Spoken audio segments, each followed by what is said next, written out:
اسرائیل کی حکومت نے شام میں بشار الاسد کی حکومت کے خاتمے کے بعد گولان کی پہاڑیوں پر یہودی آباد کاری کو وسعت دینے کا فیصلہ کیا ہے۔ وزیر اعظم نیتن یاہو کے مطابق شام کی سرحد پر ایک نیا محاذ کھل جانے کے بعد یہ قدم اٹھانا ضروری تھا۔ اتوار کے دن نیتن یاہو نے ایک بیان میں کہا کہ اسرائیل شام کے ساتھ تنازع میں دلچسپی نہیں رکھتا اور زمینی حقائق کو دیکھتے ہوئے شام کی جانب پالیسی طے کی جائے گی۔ یہ پیشرفت ایک ایسے وقت میں سامنے آئی ہے جب شام کے نئے رہنما ابو محمد الجولانی نے اسرائیل کی جانب سے ملک پر حملوں کی مذمت کی ہے۔ برطانیہ میں موجود شامی آبزرویٹری برائے انسانی حقوق کے اعداد و شمار کے مطابق 8 دسمبر کے بعد اب تک ملک میں تقریباً 450 اسرائیلی فضائی حملے ہو چکے ہیں۔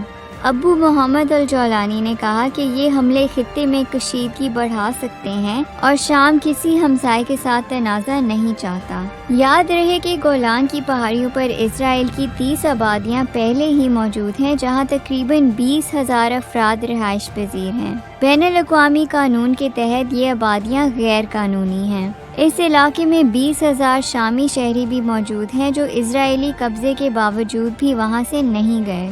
گولان کی پہاڑیاں جنوب مغربی شام سے لے کر شمال مشرقی اسرائیل تک پھیلی ہوئی ہیں اور 1967 کی جنگ کے بعد ان پر اسرائیلی فوج کا قبضہ ہے۔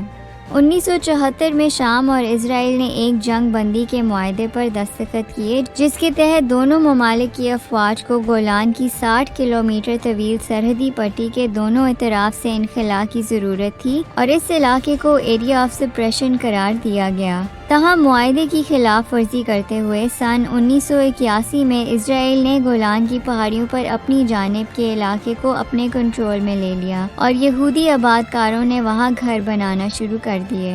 اس علاقے پر اسرائیل کی خود مختاری کو بین الاقوامی سطح پر تسلیم نہیں کیا گیا تھا، لیکن 2019 میں اس وقت کے امریکی صدر ڈونلڈ ٹرمپ کی انتظامیہ نے اس سے متعلق سابقہ امریکی پالیسی کو تبدیل کرتے ہوئے اس علاقے پر اسرائیل کا حق تسلیم کر لیا۔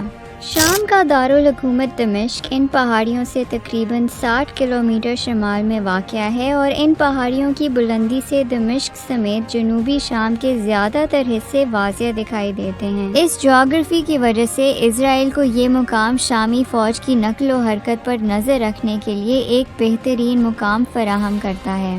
دوسری جانب گولان کی پہاڑیاں اس خطے میں جو زیادہ تر بنجر زمین پر مشتمل ہے، پانی کی فراہمی کا ایک اہم ذریعہ بھی ہیں۔